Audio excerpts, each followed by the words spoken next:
Prajem vám všetkým pokoj Boží. Som rád, že som na týchto miestach a že vidím po dlhšej dobe vaše tvári. Je to vždy pre mňa príjemné a veľmi povzbudzujúce.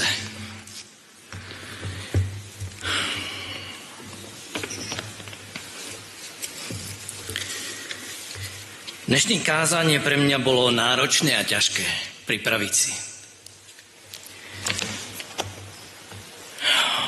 Pretože to, o čom dnes chci rozprávať, vlastne rozprávam sám pre seba. Nie pre vás, ale pre mňa. Zápasím s tým a sám s tým bojujem. A preto je to pre mňa veľmi, veľmi ťažké a náročné. Na druhú stranu uvedomujem, že Božie slovo je na to, aby sme sa navzájom zdieľali, pozbudzovali, učili sa. Aby nás Duch Boží každého z nás viedol. A tak sa vás chci poprosiť, ak máte Božie slovo a môžete so mnou sledovať tie myšlenky, ktoré vás dneska chcem zdieľiť, otvorte si so mnou spoločne Lukáša, 3. kapitolu a budeme čítať 3. verš. Lukáš 3:3.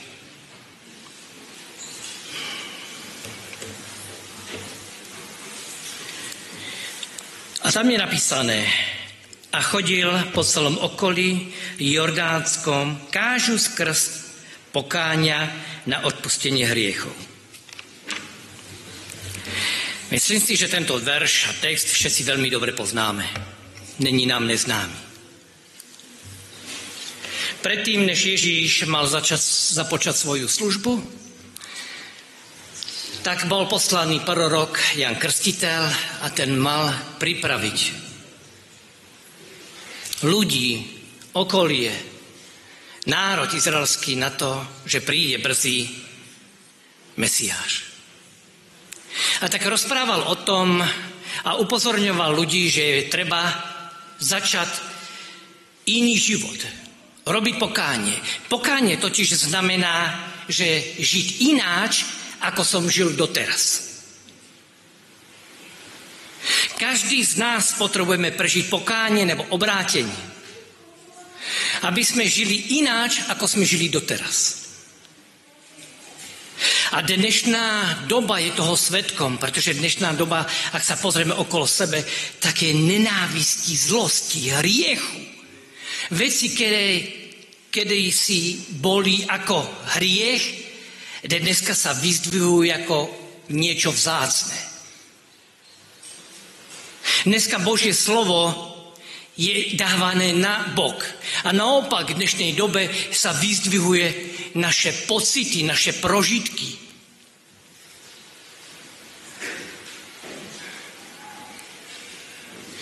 A keď chodíte a navštevujete zbory,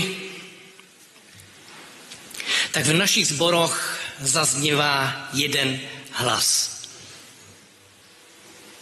Naše zbory sa zmenšujú a ľudia odchádzajú. A je nás menej a menej.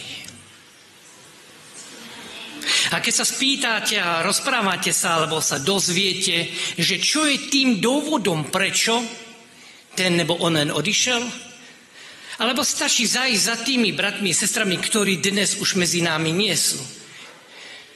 Ja som bol a pýtal som sa, prosím ťa, prečo si prestal chodiť do našeho spoločenstva? Ale to je fenomén, ktorý je to není fenomén len v našom zbore, ale je to celo. Cirkevný, tak vždy odpoveď je jedna a tá sama. Viete aká?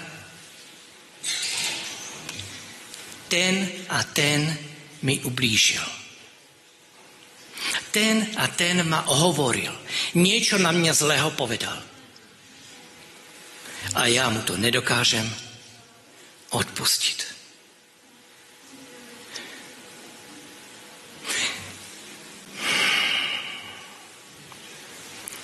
V knihe Zjavenie Laodicea nazvaná vlašnou. Je nazvaná tým, že Pán Boh ju vypluje zo svojich úst. Posledná doba je o tom, že musí nastať zmena. v našich životoch musí nastať zmena. Ak nenastane zmena, v Božom kráľovstve nebudeme. Je to napísané v Božom slove. Otvorte si so mnou Mareka 11. kapitolu a tam budeme čítať 25 a 26. A tam Marek 11. kapitola 25-26 a tam je napísané. A keď stojíte na modlitbe, odpúšťajte. Ak máte niečo proti niekomu, aby aj váš Otec, ktorý je v nebesiach, vám odpustil vaše poklesky. Ale ak vy neodpustíte, ani váš Otec, ktorý je v nebesiach, vám neodpustí vašich pokleskov. Čo je zde napísané? Že ak ja nedokážem odpustiť bratrovi a sestre, manželovi, manželke, deťom, ja v Božom kráľovstve nebudem. Na iných miestach máme napísané, ak ja nedokážem bratrovi a sestre odpustiť, je to ako keby som ho zabil.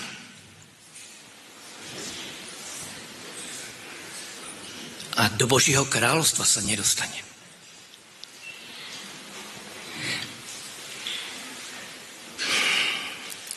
Každý z nás zápasíme s odpustením. Každý z nás, pretože ja túžim, keď mne niekto ublíži, túžim mu to vrátiť. Túžim potom, aby on pocítil to, čo ja prežívam. Chcem, aby on pocítil to, že ja trpím. A pretože ja si myslím, že to, čo ja poviem, je to správne a ja mám pravdu. Ale Božie slovo nám hovorí, do západu slnka majú byť všetky veci vybavené.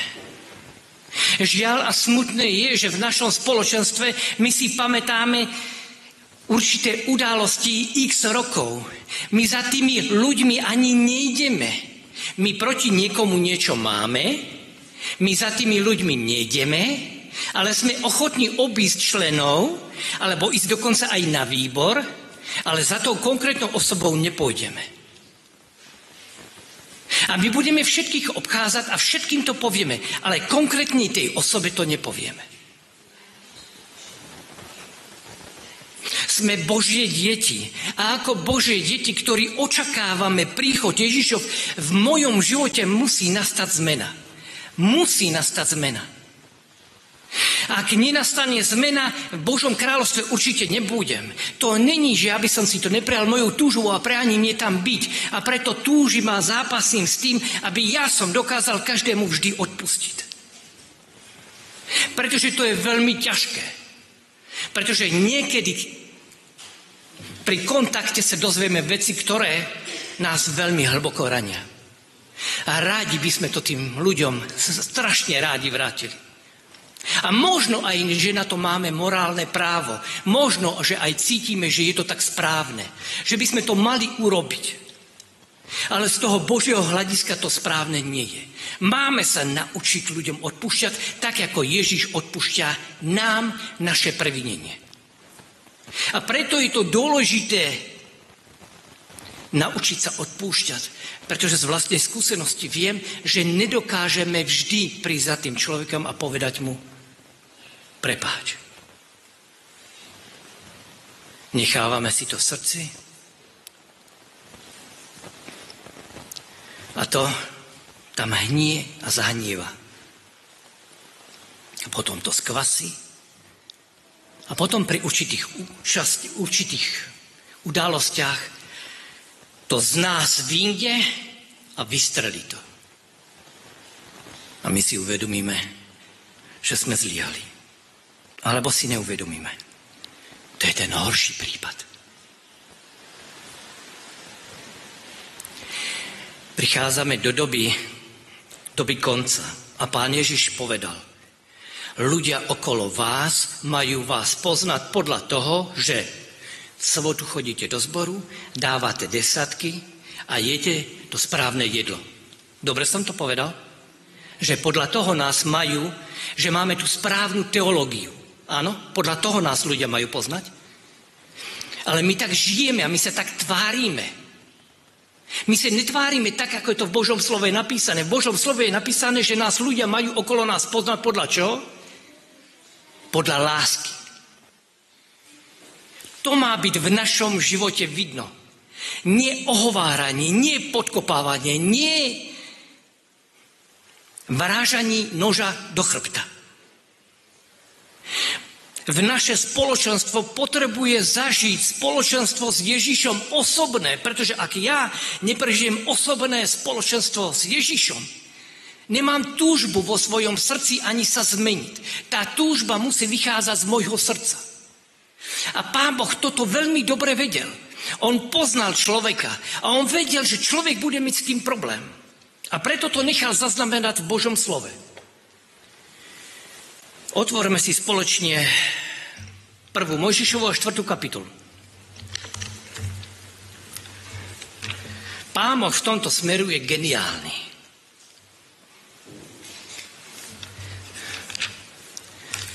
Prvá kniha Mojžišova, 4. kapitola, a tam 6. a 7. verš. A tam je napísané: A Hospodin riekol Kainovi: Prečo si rozpálil hnevom? Prečo opadla tvoja tvár? Či keď budeš dobre robiť, nebude povznesená a veselá? A keď nebudeš dobre robiť, hriech leží pri dverách a jeho túžba sa nese po tebe. Ale ty budeš panovať, ty budeš panovať nad ním. Keď príde podnet, ktorý ovplyvní naše srdce a negatívne, to znamená, ja cítim hnev a zlosť, čo mám s tým urobiť? Z psychologického hľadiska, psychológ by vám povedal, musíte ísť von, objať strom, nebo narúbať drevo, musíte to zo sebe a uvoľniť to. To vám poradia psychológovia. Čo vám hovorí Božie slovo? Čo je tam napísané? No mám predsa svobodu a tak svobodne sa potrebujeme vyjadriť. Je to tam napísané? Veď sme to teraz čítali. Čo je tam napísané? Ja sa potrebujem naučiť to ovládať. Kedy sa to začínam učiť ovládať? Keď mám 65 rokov. Áno? Dobre som povedal? Nie? Kedy sa to začíname učiť? Keď sú deti malé. Ale veď ich nahajme. Veď oni sú také zlaté. Nech si robia. Oni z toho vyrastú. To je jedno, čo tí naše deti robia. Dôležité je, že sú tu. To je tam napísané, že? Nie. V Božom slove je napísané: každý človek, ktorý sa narodí na tejto zemi, sa musí naučiť svoje emócie ovládať. Bodka. Psychológovia ma nezaujímajú. Ani vedci. Ale v Božom slove je napísané: všetci. Netýká sa to len detí, prosím vás. Týká sa to aj dospelých.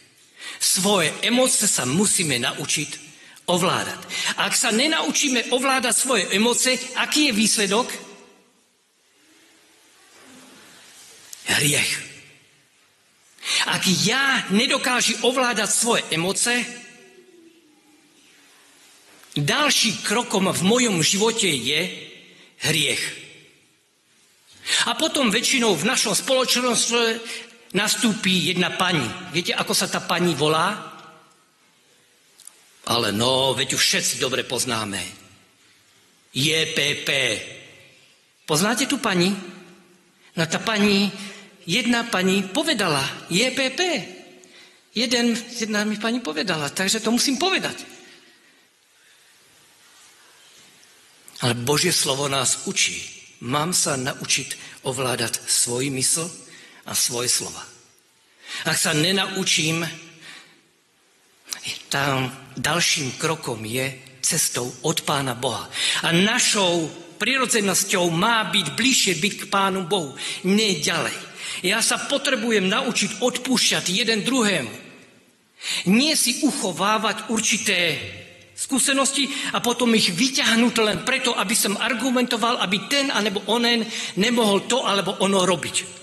Alebo aby som tomu a onomu to znemožnil. Nie.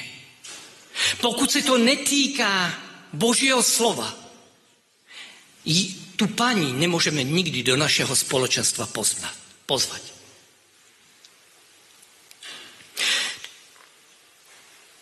To je jeden z pohľadov, ktorý si uvedomují, že pri neodpustení strácame my ľudia.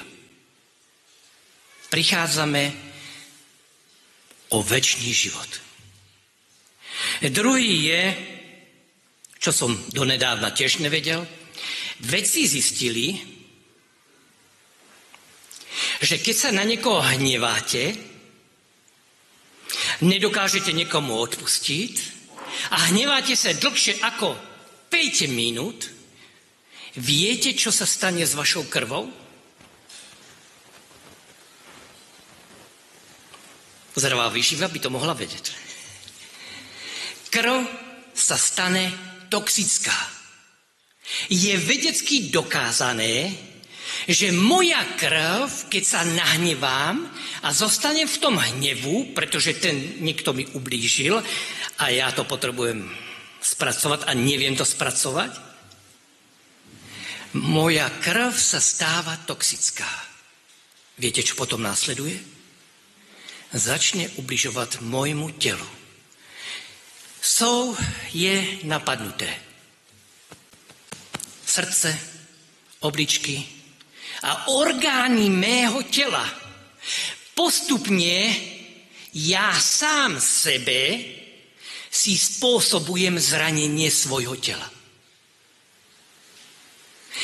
Pán Boh toto všetko vedel a preto v Božom slove niekoľkokrát, veľakrát nechal zaznamenať túto myšlenku. Bratia a sestry, ak ma chcete následovať, netýka sa to len, ale ak sa chcete so mnou stretnúť, odpúšťte si navzájom svoje hriechy. Prečo? Odpúšťajte jeden druhému.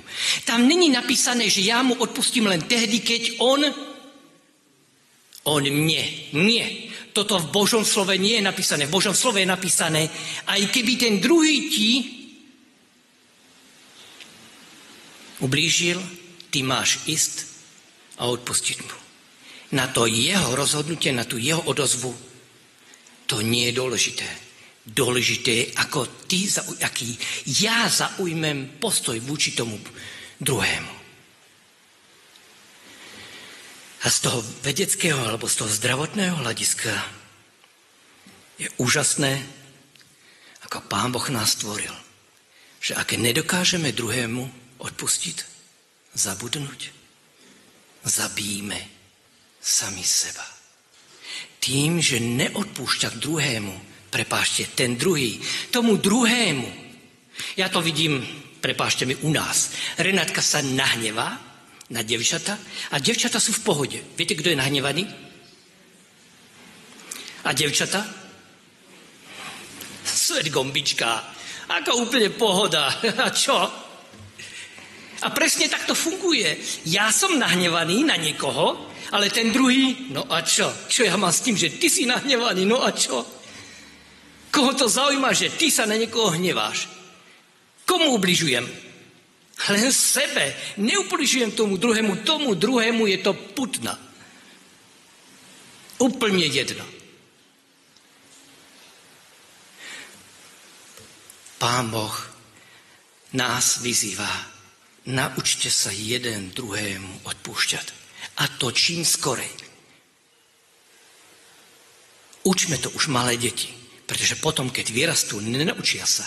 V dospelosti majú s tým obrovský problém. A sú ľudia, ktorí sa s tým živia. Ktorí už žijú z toho, čo pani príde JPP a posúva sa to. A stále je určitý kruh, ktorý sa nedá prerušiť. Len tým, že ja vedomne prídem a poviem, ja toto nechci. Ja touto cestou nechci ísť. To bol druhý pohľad na odpustenie a mám ešte tretí.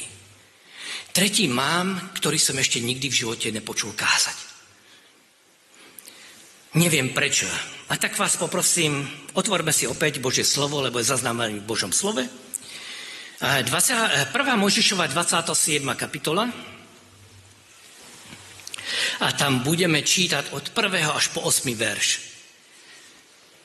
Prvá kniha Mojžišova, 27. kapitola a budeme čítať od 1. po 8. verš. A tam je písané. A stalo sa, keď sa zostarol Izák a jeho oči zoslábli tak, že nevidel. Zavolal Ezaua, svojho staršieho syna, a riekol mu: Môj synu. A on mu odpovedal: Tu som, oče. A riekol: Nuže, hľa, som už starý, neviem dňa svojej smrti. Tak teraz vezmi, prosím, svoju zbraň, svoj túl, svoje lučište a vojdi na pole a ulov mi zvierinu. A priprav mi chutný pokrm, aký mám rád. Dones mi ho a budem jesť, aby ťa požehnala moja duša. Prv, ako zomriem. Ale Rebeka počúvala, keď to hovoril Izák Ezauovi, svojmu synovi. A Ezau odišiel na pole uloviť zverinu, aby ju donesol. A Rebeka povedala Jákobovi, svojmu synovi, a riekla: Hľa, počula som tvojho otca hovoriť Ezauovi, tvojmu bratrovi, ktorému povedala: Dones mi zverinu a priprav mi chutný pokrm. Budem jesť a potom požehnám pred Hospodinom. Potom ťa požehnám. Prv, ako zomrem. A tak teraz, môj synu, posluchni na môj hlas a urob, čo ti rozkážem. Ten príbeh všetci dobre poznáme. Však vieme, ako pokračuje. Mamaka upriekla dobrý pokrm, dvoch kuzlence, ktorý Jákob doniesol. Dal si na seba kožu, prišiel k otcovi, otec nebol si istý, lebo veľmi skoro prišiel. A ako ho poznal svojho syna, vždycky, ktorý mešká. A tak sa niekoľkokrát ho pýta: Si naozaj Ezau? A Jákob mal čo? Možnosť povedať pravdu. Povedal ju? Nepovedal. A tak dostal požehnanie, po ktorom túžil. Ale tento krok mal za dôsledok aký? Tragický. Svoju matku už nikdy v živote nevidel.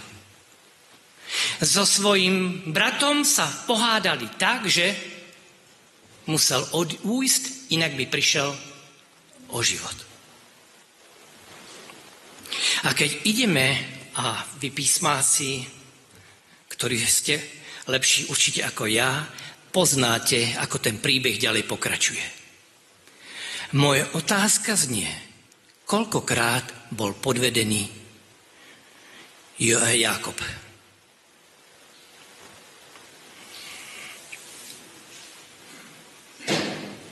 Trikrát. Poprvé, keď sa zamiloval do Ráchel a miesto Ráchel koho dostal? Leu. Po druhé, keď slúžil a majetok, pretože sa chcel osamostatniť, tak slúžil aby mal majetok, tak slúžil o stádok, aby mal svoj majetok, tak ho jeho chán je napísané koľkokrát? Niekoľkokrát je napísané, takže to nebolo raz. Ho zmenil a podviedol ho. A tretí raz, kedy bol podveden, najťažšie z mého pohľadu, jeho synovia Jozef. Keď prišli a povedali: tvojho syna roztrhala divá zver. Mnohokrát takéto príbehy v Božom slove čítame a hej, v poriadku, jasne, dobre. Ale viete, aké ja vidím ponaučenie z tohoto príbehu? Ak ja raz niekoho ohovorím, podrazím, čokoľvek urobím, čo je nebiblické, minimálne koľkokrát sa mi to vráti? Ak je nás tu dneska 30,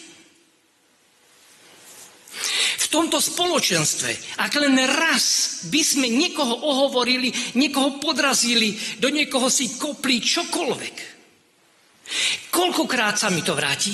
Dajme tomu, že len raz. A keď je nás tu 30, takže to bude koľkokrát? 90 krát. A to je len raz, čo sme spôsobili druhému. My si možno toto práve neuvedomujeme, preto ma to obavy som vôbec mal vystúpiť s tým. Lebo si uvedomujem, že čokoľvek urobím a spravím, mne sa to vráti. Vám starším, ktorí už máte väčšie deti, tak vy to poznáte a veľmi dobre to poznáte. Pretože keď ste boli mladší, tak určite ste urobili v živote nejaké rozhodnutia, ktoré ste povedali rodičom. Ďakujem.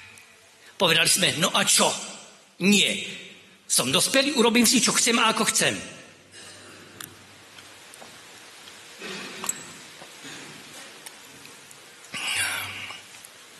A teraz, keď deti vyrástli, už majú svoj vek, už máte vnúčata, čo sa stalo? Na čo ste si spomenuli?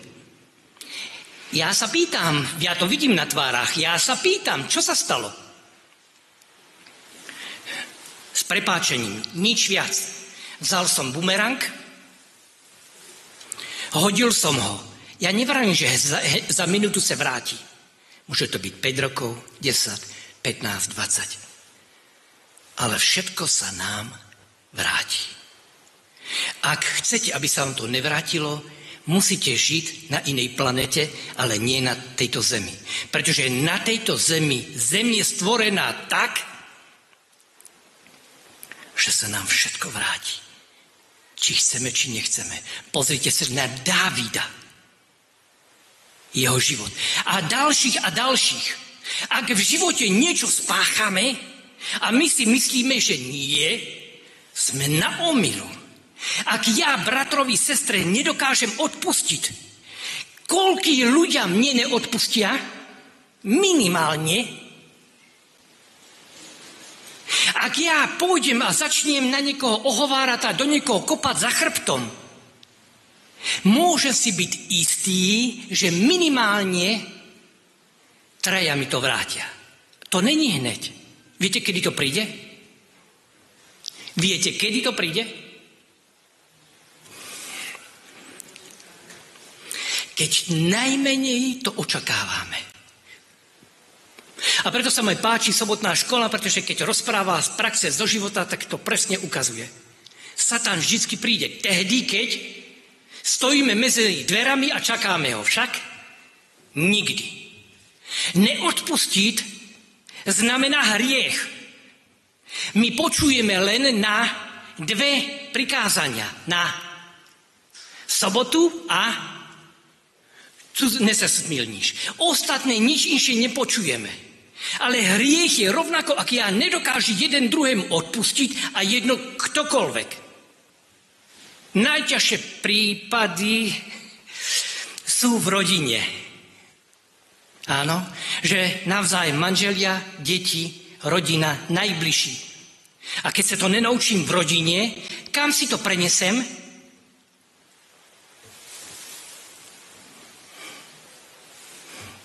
Daniel Duda tomu nazýva toxické náboženstvo. To je nový fenomén nového slova. Doteraz sa nepoužíval, takže odteraz budeme to asi častejšie počuť. To nie je zlé náboženstve, to je toxické, to je jed, ktorý zasiahne každého. Prvú vec, ktorú potrebujeme urobiť. Zmeniť. Zmeniť naše životy, zmeniť naše pohľady, zmeniť náš postoj. Odpustenie je rozhodnutie. Ja nechci ti to vracať. To je moje rozhodnutie, ktoré ja potrebujem urobiť. Ja ho musím vedomne spraviť a vedomne povedať, Pane Bože, daj mi sílu, aby ja som dokázal odpustiť. Aby ja som to dokázal zmeniť. Nedokážete to. Bude nás to zožierať celý život. Ja som z 9 súrodencov. Nado mnou sú 2 bratia, podo mnou je 1, ja som presne v strede. A podo mnou je 1 brat. Druhý, najstarší, to znamená 3, odo mňa 2, sa rozprával, keď už otec mal určitý vek, tak sa mu zdôveril. A náš otec Fanušovi hovorí, vieš, ja sa strašne bojím staroby. A Fanuš sa opýtal, a prečo? Môj otec zbil svojho otca. Keď už bol starý a už viete, už je to iné, tak ho zbil. A on hovorí, a ja som zbil niekoľkokrát svojho otca. Otec si uvedomoval, že čo následuje? Čo následuje? Výprask môže očakávať môj otec. Ako sa to dá prerušiť? Pýtam sa vás, ako sa to dá prerušiť. Nepočujem.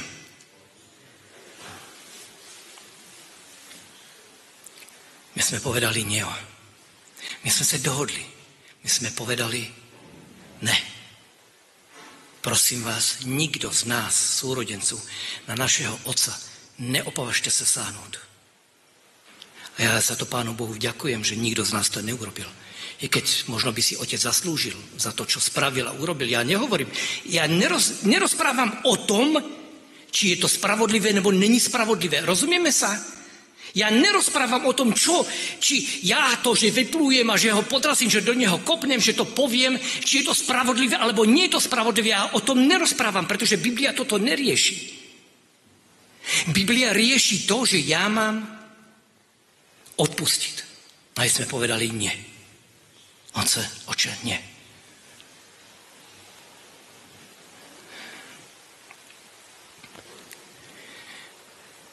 Jeden sestra Vajetová má jeden citát.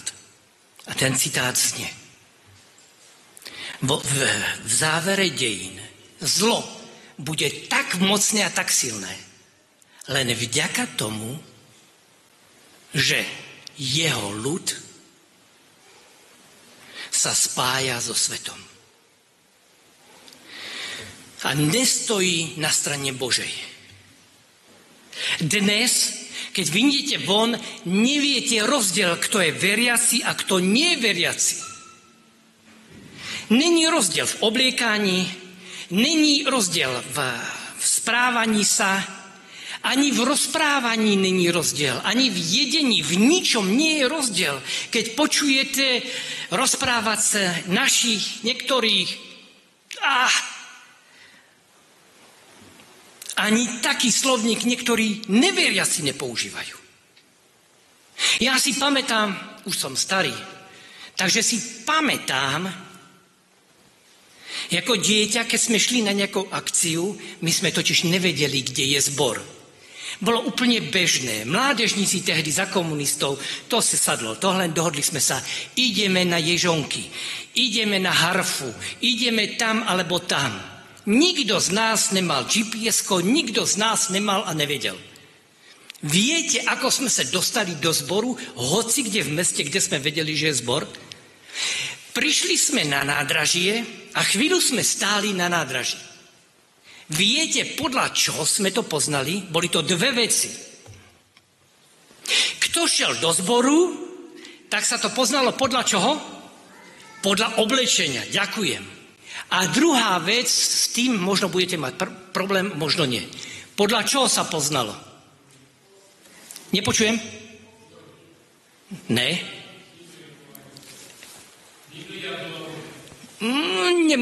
Nie. Nie. A na Morave to bolo zvlášť viditeľné. všetky ženy mali skoro rovnaké účesy. Ak ste si všimli aj na starých fotkách, tak ženy mali, väčšinou všetky mali rovnaké účesy. To znamená, prišli ste na nádražie, tam ste chvíľku prošli, prechádzali ste a najednou nejaká teta staršia išla, pekne oblečená, s kabelkou, pozreli ste sa na ňu, pozreli ste sa na účes a 100% išla do zboru. To ste vedeli. A už ste len prišli, pozdravili sa, spýtali sa a automaticky. To bolo vždy tak. Dneska vidíte na nádraží a skúste hľadať, kto je adventista, či ide do zboru. Bez šanci. Možno prídete k jehovistom, možno baptistom, ale k našemu zboru určite by ste netrafili. Ak nemáte GPS-ku.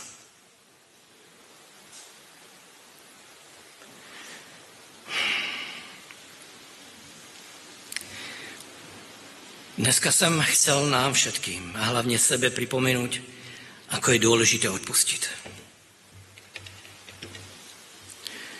Pretože odpustenie sa dotýka každého z nás. A dotýka sa 3 oblastí. Prvá je, ak nedokážem odpustiť, tak prvá čo? Prichádzam o večný život. Druhá, sám sebe si škodím. Fyzicky si naozaj sám sebe, psychicky, ale fyzicky aj si sám sebe škodím. A tretia, to, čo zasejem, sa mi niekoľkokrát vráti. Teraz len tak na minútu, prosím vás, na minútu, len skúste si predstaviť svoju vlastnú reakciu negatívnu, ktorú ste v najbližších možno hodinách, možno dňoch, možno týždňoch prežili. Skúste to, prosím vás. Zavrite oči a všetci si predstavte negatívnu skúsenosť, ktorú ste zažili. S deťmi, s manželom, s prácou, to je jedno. Poprosím, zatvorte oči a skúste si to predstaviť. Máte to? A teraz si uvedomte, že táto negatívna, ktorú je z mojej strany, že sa vám trojnásobne vráti. Aký máte z toho pocit? Že sa vám to 3-krát vráti. Že vám to vráti manžel, že vám to vrátia deti, kolegové, to je jedno. Ale 3-krát sa vám to vráti. Aký z toho máte pocit? Zastaviť sa to dá jedine tedy, keď prosíme o odpustenie. Odpustíme my, odpustíme. A spravodlnosť odovzdáme do Božích rúk. Mne sa páči príbeh Davidov. A mnohokrát, keď ja zlyhávam, tak mojej modlitba znie asi v tom zmysle. Oče, prepáč, zase som vybuchol. Ale prosím ťa, potrestej ma 3. Ty. Aj kľudne 3-krát, aj 4-krát. Len nech to nie sú ten trest od ľudí. Mojou túžbou, mojim prianím je, ja vás prosím pro všetko na svete. Začnime s novým vykročením a s novou školou. Učme sa jeden druhému odpúšťať. Pretože túžim potom, aby sme sa spoločne všetci zišli v Božom kráľovstve. Prosím vás, neodkladajme to na potom. Nie. Prosím vás, urobte to čím skorej. Ježišov príchod je veľmi blízko. A mojou túžbou je, aby sme tam všetci spoločne sa stretli. Amen.